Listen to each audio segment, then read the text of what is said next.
Hello student, this is Sana Aftab, Assistant Professor, Department of Pharmacognosy, Buddha Institute of Pharmacy, Gorakhpur.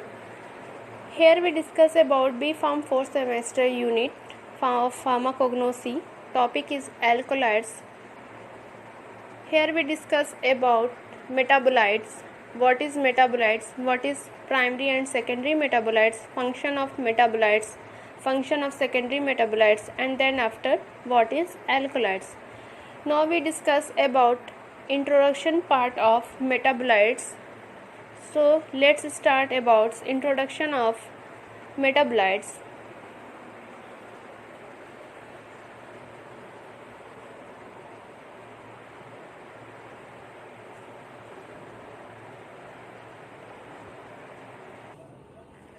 Now here we discuss about introduction of metabolites. Metabolites are the intermediates and product of metabolism, are typically characterized by small molecules with various function. Metabolites are categorized into two groups, primary metabolites and secondary metabolites. Basically metabolites क्या है? Intermediates product के metabolism के intermediate products हैं जो कि characterised हुए हैं small molecules में और उनके डिफरेंट वेरियस फंक्शंस हैं. मेटाबोलाइज कैटेगराइज्ड हुआ है दो पार्ट्स में, primary metabolites and secondary metabolites. Here some points related to metabolites. What are metabolites? Metabolites are the intermediate and products of metabolism. The term metabolites is usually restricted to small molecules. A primary metabolite is directly involved in the normal growth, development and reproduction. Metabolites जो था main क्या है, वो intermediate products है, किसी भी metabolic process का intermediate products है जो कि स्मॉल मॉलिक्यूल्स होते हैं. प्राइमरी मेटाबोलाइट्स जो होता है directly involve in the normal growth, ये डायरेक्टली इन्वॉल्व होता है नॉर्मल ग्रोथ में, डेवलपमेंट में और रिप्रोडक्शन में. Example carbohydrates, protein, lipids, nucleic acid. Now we discuss about secondary metabolites. A secondary metabolites is not directly involved in those processes but usually has importance ecological function. Example includes antibiotics, mycotoxin, etc. Secondary metabolites के function ये हैं कि वो directly involve नहीं होते हैं किसी भी प्रोसेस में. जैसे प्राइमरी मेटाबोलाइट्स डायरेक्टली इन्वॉल्व हो रहा था डेवलपमेंट में, रिप्रोडक्शन में, ग्रोथ में, लेकिन सेकेंडरी मेटाबोलाइट्स डायरेक्टली इन्वॉल्व नहीं हो रहे हैं, वो यूज़ होते हैं, उनका अलग परफॉर्मेंस है, उनका अलग इम्पॉर्टेंस है, इकोलॉजिकल फंक्शन है. जैसे कि एंटीबायोटिक्स के रूप में, माइकोटॉक्सिन के रूप में, वो सेकेंडरी मेटाबोलाइट्स के फंक्शंस हैं. तो ये मेटाबोलाइट्स के बारे में कुछ पॉइंट्स थे. मेटाबोलाइट्स क्या होते हैं? मेटाबोलाइट्स बेसिकली इंटरमीडिएट प्रोडक्ट्स हैं मेटाबॉलिज्म के जो कि स्मॉल मॉलिक्यूल्स होते हैं. प्राइमरी मेटाबोलाइट्स दो पार्ट में कैटेगराइज्ड हैं, secondary metabolites and primary metabolites. Primary metabolites में डायरेक्टली इन्वॉल्वमेंट होता है ग्रोथ के लिए, रिप्रोडक्शन के लिए, डेवलपमेंट के लिए. एग्जाम्पल हैं प्राइमरी मेटाबोलाइट्स के carbohydrates, protein, lipids, nucleic acid. अब बात करते हैं सेकेंडरी मेटाबोलाइट्स की. तो सेकेंडरी मेटाबोलाइट्स का फंक्शन ये है कि वो डायरेक्टली इन्वॉल्व नहीं होता किसी भी ग्रोथ में, डेवलपमेंट में या रिप्रोडक्शन में. वो इनडायरेक्टली इन्वॉल्वमेंट रहता है प्रोसेस में और इकोलॉजिकल उसका फंक्शन होता है. जैसे एग्जांपल है इसका एंटीबायोटिक्स, माइकोटॉक्सिन, etc. ये सेकेंडरी मेटाबोलाइट्स. प्राइमरी मेटाबोलाइट्स के बारे में कुछ पॉइंट्स थे, मेटाबोलाइट्स के बारे में पॉइंट्स थे. Now we discuss about another points of metabolites. Primary metabolites. Primary metabolites are involved in maintaining normal physiological process. Thus, it is often referred to as the central metabolites. Primary metabolites को central metabolites भी कहते हैं क्योंकि ये directly involve होता है process में, development में, ग्रोथ में, रिप्रोडक्शन में, इसीलिए इसको रेफर किया गया है सेंट्रल मेटाबोलाइट्स से.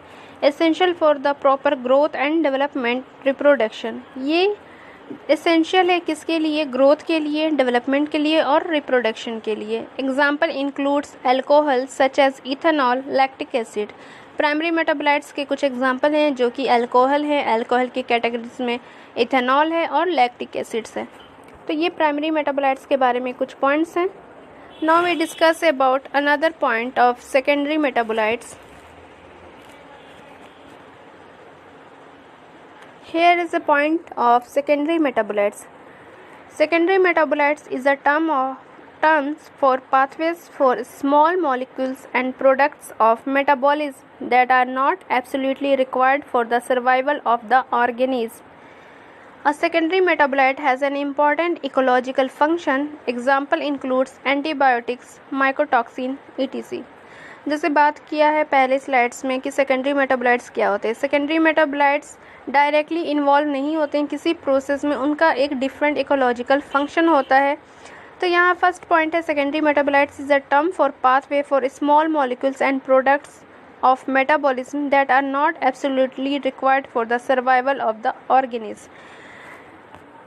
जो मेटाबोलाइट्स होते हैं वो इंटरमीडिएट प्रोसेस ऑफ मेटाबॉलिज्म के पार्ट्स होते हैं, स्मॉल मॉलिक्यूल्स होते हैं.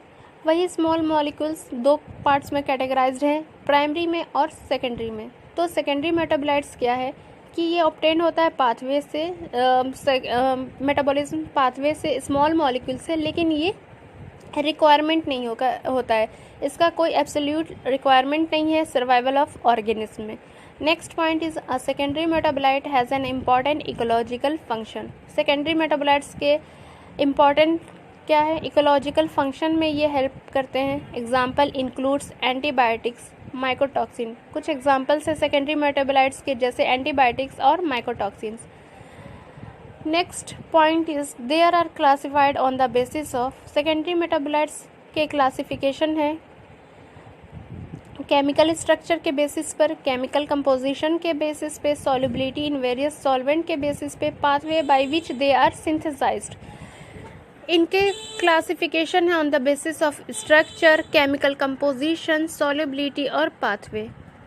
तो ये सारे points related to secondary metabolites हैं, क्लासिफाइड किए गए हैं. कैसा केमिकल स्ट्रक्चर रहेगा उसके बेसिस पे सेकेंडरी मेटाबोलाइट्स को क्लासिफिकेशन में क्लासिफाइड किया गया है. केमिकल कंपोजिशन क्या क्या कंपोज करके वो कंपोजिशन बना है उसके बेसिस पे सेकेंडरी मेटाबोलाइट्स को क्लासिफाइड किया गया है. सॉल्युबिलिटी जैसे डिफरेंट सॉल्वेंट्स, पेट ईथर है, इथेनॉल है, अल्कोहल है, फ्लोरोफॉर्म है, ये डिफरेंट सॉल्वेंट्स पे क्या सॉल्युबिलिटी है सेकेंडरी मेटाबोलाइट्स के, उसके बेसिस पे इसको क्लासिफाइड किया गया है. Pathway by which they are synthesise, different pathway है, उस पाथवे के अकॉर्डिंग सिंथेसाइज हो रहा है, उसके अकॉर्डिंग सेकेंडरी मेटाबोलाइट्स को क्लासिफाइड किया गया है.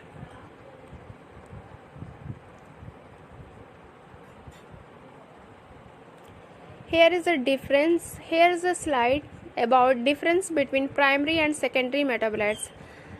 The primary metabolites they are involved in normal growth, development and reproduction. क्या है प्राइमरी मेटाबोलाइट्स में कि ये नॉर्मल ग्रोथ में, डेवलपमेंट में और रिप्रोडक्शन में इन्वॉल्वमेंट है इसका, ये हेल्प करता है. एग्जाम्पल्स हैं प्राइमरी मेटाबोलाइट्स के carbohydrates, fats, proteins. Next point is they are not poisonous. Primary metabolites जो रहते हैं वो पॉइजनस नहीं है. क्यों नहीं है? क्योंकि ये कार्बोहाइड्रेट्स हैं, फैट्स हैं, प्रोटीन्स हैं, और इनका क्या रोल होता है, ये डायरेक्ट इन्वॉल्व होते हैं ग्रोथ में, डेवलपमेंट में और रिप्रोडक्शन में. तो ये प्राइमरी मेटाबोलाइट्स के बारे में है कि प्राइमरी मेटाबोलाइट्स क्या हेल्प करते हैं. डायरेक्ट इन्वॉल्वमेंट रहता है, ग्रोथ में हेल्प करते हैं, डेवलपमेंट में हेल्प करते हैं, रिप्रोडक्शन में हेल्प करते हैं. एग्जाम्पल्स प्राइमरी मेटाबोलाइट्स के हो गए carbohydrates, fats, protein. They are not in poisonous, मतलब ये पॉइजनस नहीं है, ये नॉन पॉइजनस है. Now discuss about secondary metabolites. Here is about secondary metabolites. They are not directly involved in the normal growth, development and reproduction. जैसे primary metabolites का क्या था, वो डायरेक्टली इन्वॉल्व था नॉर्मल ग्रोथ में, डेवलपमेंट में और रिप्रोडक्शन में. लेकिन सेकेंडरी मेटाबोलाइट्स जो है उनका डायरेक्ट इन्वॉल्वमेंट नहीं है. किसमें? ग्रोथ में, डेवलपमेंट में, रिप्रोडक्शन में. किसी भी प्लांट्स को, एनिमल को ये इनका इन्वॉल्वमेंट डायरेक्टली नहीं है कि वो उसको ग्रोथ में हेल्प करें, डेवलपमेंट में उसको हेल्प करें या रिप्रोडक्शन में उसको हेल्प करें. Example of secondary metabolites is metabolites, alkaloids, tannins, resins, gums and latex. Some examples हैं जो सेकेंडरी मेटाबोलाइट्स के हैं. एल्कोलाइड्स हैं, टेनिन्स हैं, रेजिन्स हैं, गम्स हैं और latex. Some of this compounds are poisonous. जैसे प्राइमरी मेटाबोलाइट्स के ये थे जो एग्जाम्पल्स थे वो नॉट पॉइजनस थे, नॉन पॉइजनस थे, लेकिन सेकेंडरी मेटाबोलाइट्स में कुछ सब्सटेंस ऐसे हैं, कुछ एग्जाम्पल ऐसे हैं या कुछ सेकेंडरी मेटाबोलाइट्स ऐसे हैं जो कि पॉइजनस है, पॉइजनस इन नेचर है। तो ये डिफरेंस है प्राइमरी एंड सेकेंडरी मेटाबोलाइट्स, जो आपके एग्जाम के पॉइंट ऑफ व्यू से भी बहुत यूजफुल है। हमेशा क्वेश्चन पूछता है difference between primary and secondary metabolites. तो प्राइमरी के बारे में, सेकेंडरी के बारे में यहाँ खूब अच्छे से मेंशन किया गया है। इसका स्क्रीनशॉट लेके आप अपना नोट्स भी तैयार कर सकते हैं। तो ये डिफरेंस थे प्राइमरी एंड सेकेंडरी मेटाबोलाइट्स के। Now we discuss about another points related to secondary metabolites.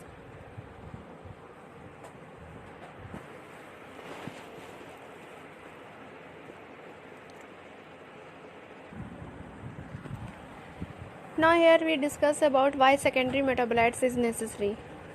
Secondary metabolites is necessary for chemical warfare to protect plants from the attacks by predators, pathogens or competitors, attack pollinators or seed dispersal agents, important for abiotic stress, medicine, industrial additives. Secondary metabolites जो direct involvement नहीं है, जिसका development में, growth में या reproduction में, वो ज़रूरी क्यों है?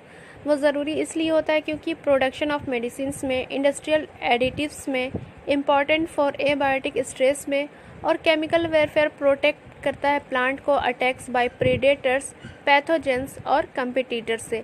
इसलिए सेकेंडरी मेटाबोलाइट्स का यूज़ है, एडवांटेजेस हैं बाय दिस रीज़न कि उसका मेडिसिनल प्रॉपर्टी होता है, मेडिसिन में फंक्शन होता है, मेडिसिन बनाने में काम आता है, इंडस्ट्रियल एडिटिव्स की तरह काम करता है, इम्पॉर्टेंट फॉर एबायोटिक स्ट्रेस में हेल्प करता है और केमिकल वेरफेयर प्रोटेक्ट करता है किससे? प्रीडेटर्स से, पैथोजेन से और कंपिटिटर्स के अटैक से। Now we discuss about secondary metabolites containing part alkaloids. What is alkaloids? Function of alkaloids and classification of alkaloids. Now we discuss about secondary metabolites, alkaloids. Here is the topic about alkaloids. Let's we discuss about alkaloids. Here is the point, what are alkaloids? Now discuss about alkaloids. These are commonly applied to the basic nitrogenous compounds of plant origin that are physiological active organic nitrogenous compound with a limited distribution in native nature. alkaloids क्या है? सबको पता है कि ये secondary metabolites का category है, part है, सेकेंडरी मेटाबोलाइट्स है। These are commonly applied to basic nitrogenous compound. ये नाइट्रोजनस कंपाउंड है जो कि फिजियोलॉजिकली एक्टिव होते हैं। ऑर्गेनिक नाइट्रोजनस कंपाउंड है, limited distribution in native nature. इसका जो डिस्ट्रीब्यूशन है नेटिव नेचर में वो लिमिटेड है। तो ये एल्कोलाइड्स हो गए। एल्कोलाइड्स क्या रहेंगे? नाइट्रोजनस कंपाउंड रहेंगे जो कि फिजियोलॉजिकली एक्टिव रहते हैं और ये लिमिटेड डिस्ट्रीब्यूशन होते हैं नेटिव नेचर्स में। Let's see about alkaloids. Definition of alkaloids. It's a basic nitrogenous compound obtained from plant animal which have at least one nitrogen as a part of heterocyclic ring structure and prominent pharmacological action comparatively in a low dose. Alkaloids के definition की बात की जाए तो alkaloids के definition ये है कि वो नाइट्रोजनस कंपाउंड रहेंगे, either it is obtained from plant or animals, at least one nitrogenous heterocyclic ring रहेगा, एक नाइट्रोजन कंपाउंड रहेगा जो कि हेटेरोसाइक्लिक रिंग स्ट्रक्चर ऑब्टेन करते हैं और उसकी फार्माकोलॉजिकल एक्शन लो डोज में काफ़ी अच्छी होती है। तो इसको एल्कोलाइड्स बोलते हैं। अगर एल्कोलाइड्स को पहचानना होगा तो सबसे पहले इसको देखेंगे कि वो उसमें बेसिक नाइट्रोजनस कंपाउंड है, हेटेरोसाइक्लिक रिंग है, उसमें एटलीस्ट वन नाइट्रोजन कंपाउंड है। अब फार्माकोलॉजिकल एक्शन उसका देखेंगे तो समझ में आ जाएगा ये एल्कोलाइड्स कैटेगरी के ड्रग्स हैं। अब एल्कोलाइड्स के डिस्ट्रीब्यूशन के बारे में पढ़ते हैं। It is alkali like compound widely distributed in various part of plants. इसका डिस्ट्रीब्यूशन क्या है कि जितने नाइट्रोजनस कंपाउंड हैं अल्कली होते हैं। It is alkali like compound. क्या है ये? अल्कली लाइक कंपाउंड है, widely distributed in various part of plant. ये ऑब्टेन होता है डिफरेंट पार्ट ऑफ और वेरियस पार्ट ऑफ प्लांट से। Example leaf, belladonna, दतूरा। एल्कोलाइड्स पाए जाते हैं, प्रेजेंट होते हैं बेलाडोना के लीफ में और दतूरा के लीव्स में। बार्क की बात की जाए तो कुर्ची में, सिनकोना में एल्कोलाइड्स प्रेजेंट होते हैं बार्क के पार्ट्स में। रूट्स और राइजोम की बात किया जाए तो इपिकेक और रोल्फिया में होते हैं। फ्रूट्स की बात की जाए तो ब्लैक पेपर, ओपियम, नक्स, वोमिका और लोबिलिया की बात की जाए तो वो सीड्स में ऑब्टेन्ड होते हैं। तो ये सब एग्जाम्पल्स हैं जहाँ के एल्कोलाइड्स प्रेजेंट होते हैं। अगर लीफ की बात की जाए तो उसके एग्जाम्पल में बेलाडोना, दतूरा आएंगे। बार्क की बात की जाए तो कुर्ची, सिनकोना में एल्कोलाइड्स प्रेजेंट होते हैं। रूट्स और राइजोम्स की बात की जाए तो एपिकेक, रोल्फिया में प्रेजेंट होते हैं रूट्स और राइजोम्स में। फ्रूट की बात की जाए तो ब्लैक पेपर और ओपियम में प्रेजेंट होते हैं एल्कोलाइड्स, और सीड्स की बात की जाए तो नक्स, वोमिका और लोबिलिया में प्रेजेंट होते हैं। तो एक ये स्मॉल डिस्क्रिप्शन है एल्कोलाइड्स के बारे में कि एल्कोलाइड्स होते क्या हैं, एल्कोलाइड्स का डिस्ट्रीब्यूशन क्या है, एग्जाम्पल क्या है एल्कोलाइड्स के। तो एल्कोलाइड्स बेसिकली क्या होता है, नाइट्रोजनस कंपाउंड होता है जो कि प्लांट और एनिमल से ऑब्टेन्ड होते हैं, और इसमें कम से कम एक नाइट्रोजनस कंपाउंड होगा जो हेटेरोसाइक्लिक रिंग स्ट्रक्चर परफॉर्म करता है या फॉर्म करता है, और उसके फार्माकोलॉजिकल एक्शन जो रहेगा वो लो डोज में काफ़ी हाई रहेगा। अब इसकी बात करते हैं डिस्ट्रीब्यूशन की। तो ये वाइडली डिस्ट्रीब्यूटेड है प्लांट्स में जो कि अल्कली लाइक कंपाउंड्स फॉर्म करता है। अब एग्जांपल, यहाँ कुछ एग्जांपल है, जैसे बेलाडोना, दतूरा की लीफ में प्रेजेंट होते हैं, वैसे ही सीड्स के केस में नक्स वोमिका के सीड्स में एल्कोलाइड्स प्रेजेंट होंगे, लोबिलिया के सीड्स में एल्कोलाइड्स प्रेजेंट होते हैं। रूट्स और राइजोम्स अगर बात की जाए तो रोल्फिया के रूट्स में, एपिकैक के राइजोम्स में एल्कोलाइड्स प्रेजेंट होते हैं। फ्रूट्स की बात की जाए तो ब्लैक पेपर और ओपियम के फ्रूट्स में एल्कोलाइड्स प्रेजेंट होते हैं।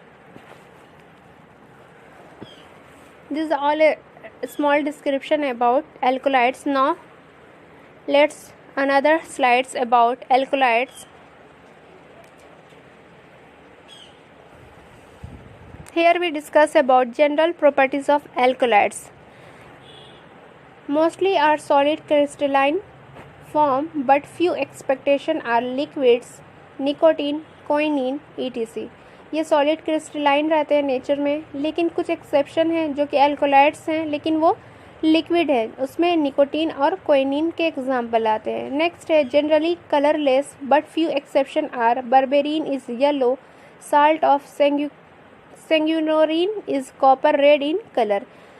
फर्स्ट ऑफ ऑल क्या होता है कि एल्कोलाइड्स की अगर प्रॉपर्टीज देखते हैं तो वो सॉलिड क्रिस्टलाइन होते हैं, कलरलेस होते हैं, लेकिन कुछ एक्सेप्शन है जो कि बताता है कि सॉलिड क्रिस्टलाइन नहीं होती, वो लिक्विड्स होते हैं। किसके केस में, निकोटीन के केस में, क्विनिन के केस में। कुछ एल्कोलाइड्स के क्या होते हैं, जनरली एल्कोलाइड्स कलरलेस होते हैं, लेकिन कुछ एक्सेप्शंस हैं जो कि कलर शो करते हैं, येलो कलर प्रोड्यूस करते हैं। तो वो किसके केस में है, बर्बेरिन के केस में येलो कलर प्रेजेंट होगा। बर्बेरिन भी एल्कोलाइड्स प्रोड्यूस करता है, लेकिन उसका कलर कैरेक्टरिस्टिक प्रॉपर्टी क्या है, वो येलो कलर प्रोड्यूस करेगा। अब बात करते हैं कि जैसे सेंगुइनोरिन है, साल्ट ऑफ सेंगुइनोरिन, वो कॉपर रेड कलर प्रोड्यूस करता है। ये भी एल्कोलाइड्स है, कलरलेस नहीं है, लेकिन इसका कलर कॉपर रेड प्रोड्यूस करता है। Next point is it is basic in nature and susceptible to exposure of light and air. ये बेसिक है नेचर में और सस्टेबल है एक्सपोजर ऑफ लाइट और एयर की कंडीशन में। Next point is free alkaloids are soluble in organic solvent and insoluble in water, where the alkaloidal salt are soluble in water but insoluble in organic solvent. Free alkaloids जितने आते हैं वो soluble होते हैं organic solvent में और इनसोलूबल होते हैं वाटर में। तो ये आइडेंटिफिकेशन टेस्ट है एल्कोलाइड्स का कि जितने एल्कोलाइड्स रहेंगे वो इनसोलुबलाइज होते हैं वाटर के केस में और सोलूबल होते हैं ऑर्गेनिक्स के सॉल्वेंट में। लेकिन एल्कोलाइडल साल्ट की बात की जाए तो वो सॉल्युबल होते हैं वाटर में और इनसॉल्युबल होते हैं ऑर्गेनिक सॉल्वेंट में।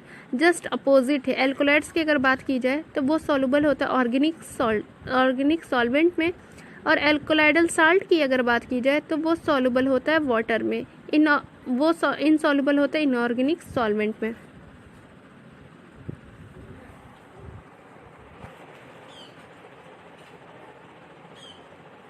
These are general properties of alkaloids. Now we discuss about another topic. of secondary metabolites. Here we discuss about function of alkaloids. What are the function of alkaloids? First point is act as a reservoir of nitrogen or other elements, act as a poison and protect from grazing animal and insects. It work as a growth regulator factors.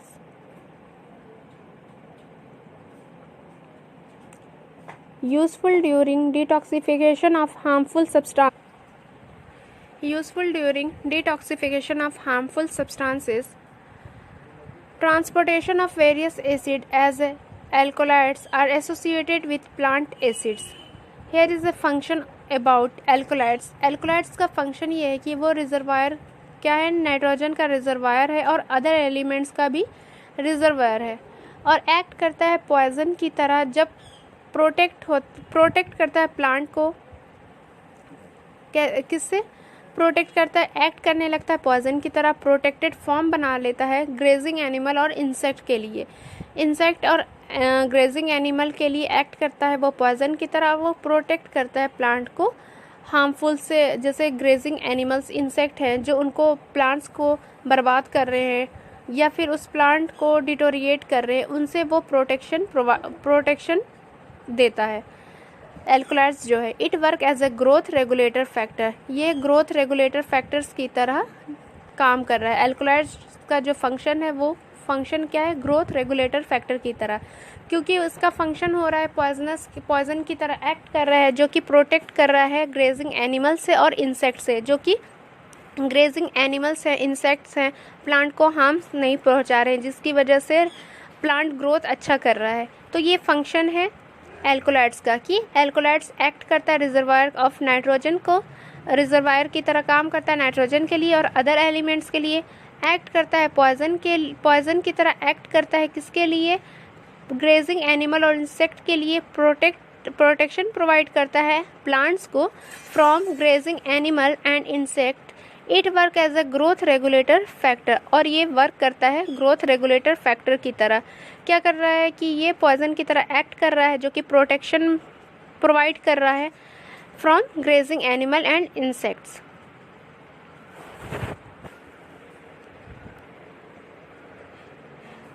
Next point is useful during detoxification of harmful substance. ये useful है किसमें? Detoxification करने में harmful substance के।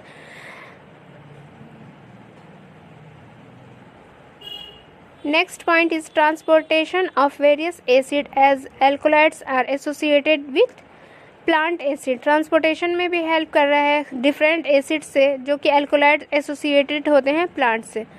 Now we discuss about isolation techniques of alkaloids. First is powder drug moisten with lime water and extract with organic solvent like diethyl ether और petroleum ether. First isolate कैसे करेंगे alkaloids को?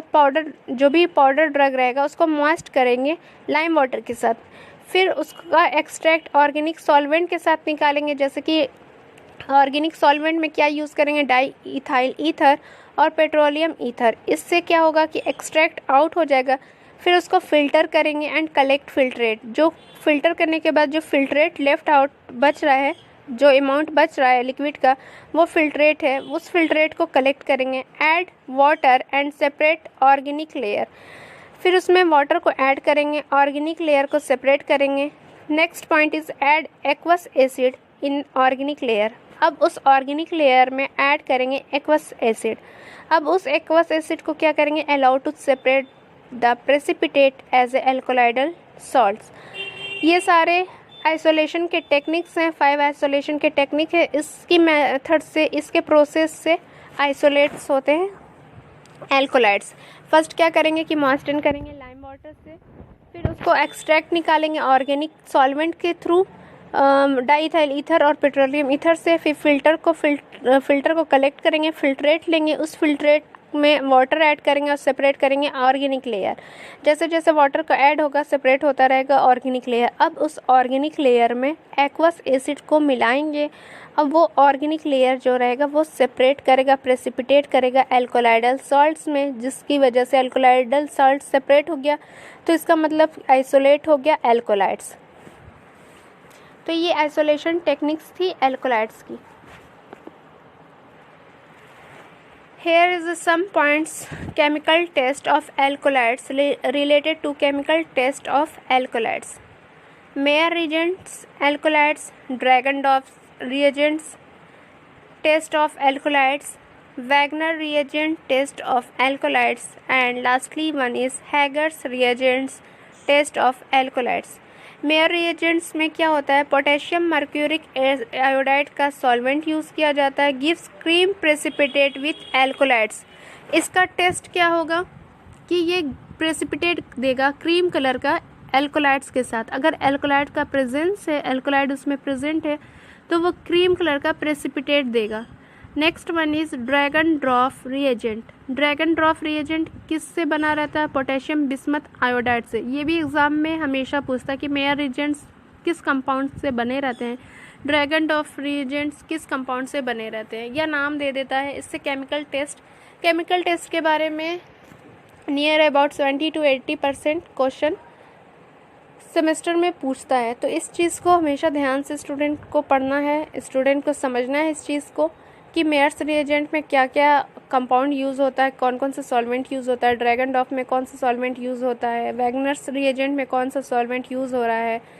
तो ये सारे test हैं। जैसे mayor reagents में पोटेशियम मर्क्यूरी आयोडाइड का सॉल्वेंट होता है, उसको ऐड करते हैं। जो टेस्ट है, जो एल्कोलाइड्स है, अब उसका टेस्टिंग कर रहे हैं, इस चीज़ को ऐड करेंगे। उसके बाद अगर क्रीम कलर का प्रेसिपिटेट आ रहा है, एल्कोलाइड्स प्रेजेंट है इसमें, ये आइडेंटिफिकेशन है, ये टेस्ट पास हो गया। तो जिसमें प्रेजेंट रहेगा तो वो कलर प्रोड्यूस कर देगा मेयर्स रिएजेंट के साथ, तो वो बताएगा कि इसमें ये प्रेजेंट्स है, एल्कोलाइड्स इसमें प्रेजेंट्स हैं। Next one is Dragendorff reagent, जो कि पोटेशियम बिस्मथ आयोडाइड के सॉल्यूशन से बना रहता है। ये क्या करता है कि जो ड्रग्स है उसमें ऐड करेंगे ड्रैगनड्रॉफ रिएजेंट, जो कि पोटेशियम बिस्मथ आयोडाइड का है, वो कलर देगा, कलर क्या देगा, ऑरेंज रेड कलर का प्रेसिपिटेट देगा। तो ये भी आइडेंटिफिकेशन टेस्ट है कि इसमें एल्कोलाइड्स प्रेजेंट्स हैं। जब ऑरेंज रेड कलर का प्रेसिपिटेट आउट हो जाएगा, दिखने लगेगा, तो ये प्रेजेंट आइडेंटिफिकेशन टेस्ट पास कर गया, ये शो करने लगा कि इसमें एल्कोलाइड्स प्रेजेंट हैं। वैगनर्स रिएजेंट में क्या होता है कि आयोडाइड एंड पोटेशियम आयोडाइड का सॉल्यूशन होता है, आयोडीन भी होता है और इसमें पोटेशियम आयोडाइड भी होता है। इन दोनों कॉम्बिनेशन का ये सॉल्वेंट बना रहता है वैगनर्स रिएजेंट। वो क्या करता है कि रेडिश ब्राउन कलर प्रेसिपिटेट देगा एल्कोलाइड्स। अगर एल्कोलाइड्स उसमें प्रेजेंट हैं तो वह रेडिश ब्राउन कलर का प्रेसिपिटेट देगा। तो इससे आइडेंटिफिकेशन, ये वैगनर्स रिएजेंट से पता चलता है कि उसमें एल्कोलाइड्स प्रेजेंट हैं। अगर कोई एल्कोलाइड्स के प्लांट है उसमें ये वैगनर्स रिएजेंट डाल रहे हैं, तो वो अगर रेडिश ब्राउन प्रेसिपिटेट दे रहा है तो उसका मतलब है कि इसमें एल्कोलाइड्स प्रेजेंट्स हैं। Next one is Hager's reagents. Hager's reagents में क्या होता है, saturated solution of picric acid. ये सैचुरेटेड सॉल्यूशन है पिक्रिक एसिड का, gives dark yellow colour, dark yellow precipitate with alkaloids. Hager's reagents में क्या होता है कि ये पिक्रिक एसिड यूज़ करते हैं इसमें सॉल्वेंट की तरह, वो ड्रग के साथ ऐड करेंगे तो येलो कलर का प्रेसिपिटेट देगा, जिसका मतलब है कि इसमें एल्कोलाइड्स प्रेजेंट हैं। हैगर्स रिएजेंट अगर डन करते हैं एल्कोलाइड्स के लिए, उसमें yellow, dark yellow colour precipitate show करने लगा, मतलब ये टेस्ट पास है, इसमें एल्कोलाइड्स प्रेजेंट हैं। तो ये सारे केमिकल टेस्ट थे related to alkaloids, Mayer's reagent, Dragendorff reagents, Warner reagents and Hager's reagent.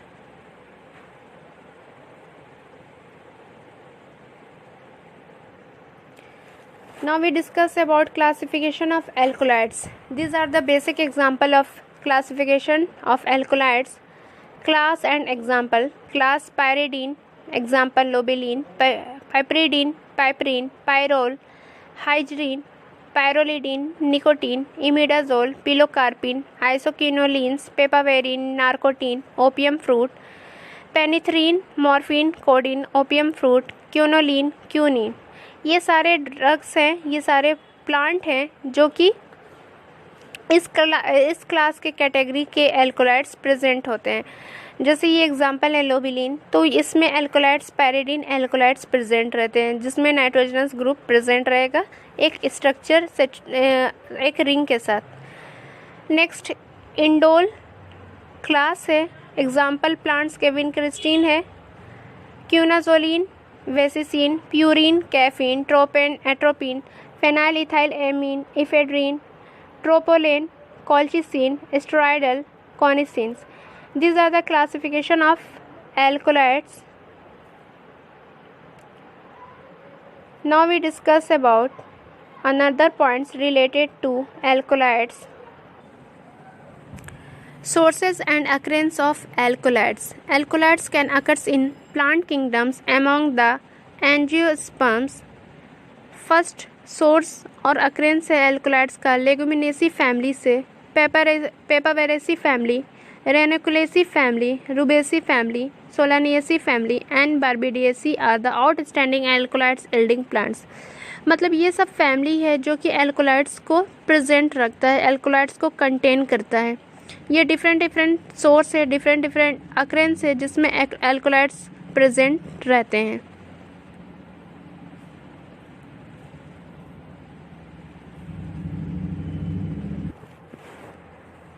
Here is about uses of alkaloids in plants. Poisonous agents which protect plant against insect and herbivores. In product of detoxification reaction representing a metabolic locking up of compounds otherwise harmful to the plants. For regulatory growth factors, reserve substance capable for supplying nitrogen or other elements necessary to the plant economy. Uses क्या है alkaloids के plant में? तो ये act करता है, protection provide करता है, पॉइजन की तरह एक्ट करेगा और ये प्रोटेक्शन प्रोवाइड करेगा इंसेक्ट के अगेंस्ट और हार्बीवोर्स के against. In product of detoxification reaction representing metabolic locking up compounds otherwise harmful to the plants. जो इन प्रोडक्ट्स रहेंगे डिटॉक्सिफिकेशन रिएक्शन के दौरान वो मेटाबॉलिक लॉकिंग अप कंपाउंड्स रहेंगे, नहीं तो फिर अदरवाइज हार्मफुल रहेंगे प्लांट से। रेगुलेटरी ग्रोथ फैक्टर में हेल्प करता है, जैसे कि यहाँ पे इंसेक्ट से प्रोवाइड कर रहा है, प्रोटेक्शन प्रोवाइड कर रहा है, तो वो रेगुलेट कर रहा है, ग्रोथ फैक्टर में हेल्प कर रहा है। रिजर्व सब्सटेंस नाइट्रोजन या अदर एलिमेंट्स के साथ जो रिजर्व करता था वो क्या कर रहा है, सप्लाई करेगा नाइट्रोजन को प्लांट इकोनॉमी के लिए। Reserve substance capable for supplying nitrogen और other elements necessary to the plant economy. Plant economy में जो रिजर्व हो रहे हैं नाइट्रोजन और अदर एलिमेंट्स वो हेल्प करते हैं प्लांट्स की इकोनॉमी में। तो this are the uses of alkaloids in plants.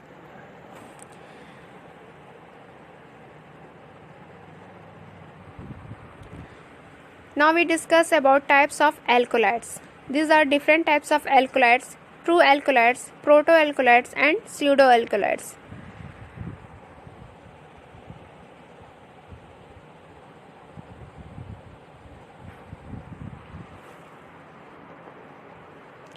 Now we discuss about lastly point pharmacological action of alkaloids.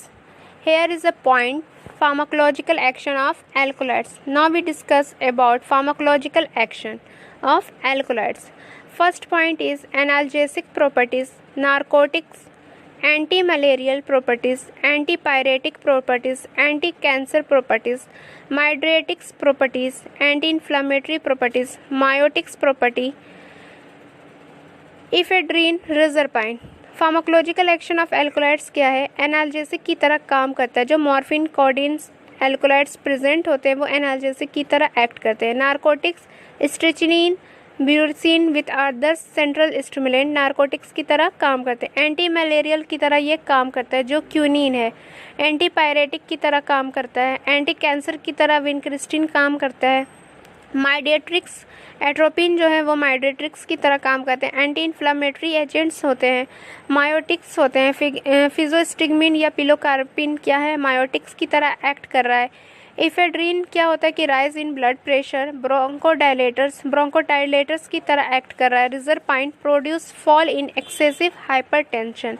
Reserpine क्या कर रहा है, एक्सेसिव हाइपरटेंशन को रिड्यूस कर रहा है। तो ये फार्माकोलॉजिकल एक्शन है एल्कोलाइड्स के। फीचर्स हैं, प्रॉपर्टीज़ हैं, एक्शन है, थेराप्यूटिक प्रॉपर्टीज़ है एल्कोलाइड्स के। एनाल्जेसिक की तरह काम करता है, एंटी मलेरियल की तरह काम करता है, एंटी पायरेटिक की तरह काम करता है, एंटी कैंसर की तरह काम करता है, एंटी इन्फ्लामेटरी की तरह काम करता है, हाइपरटेंशन को रिड्यूस करता है, या ब्रोंकोडायलेटर्स की तरह काम कर रहा है, माइड्रिक्स की तरह काम हो रहा है, मायोटिक्स की तरह काम कर रहा है, नारकोटिक्स की तरह काम कर रहा है, एंटी मलेरियल की तरह एक्ट कर रहा है। तो ये सारे फार्माकोलॉजिकल एक्शन ऑफ एल्कोलाइड्स हैं। This is all about pharmacological action of alkaloids and secondary metabolites of alkaloids. I hope you like it.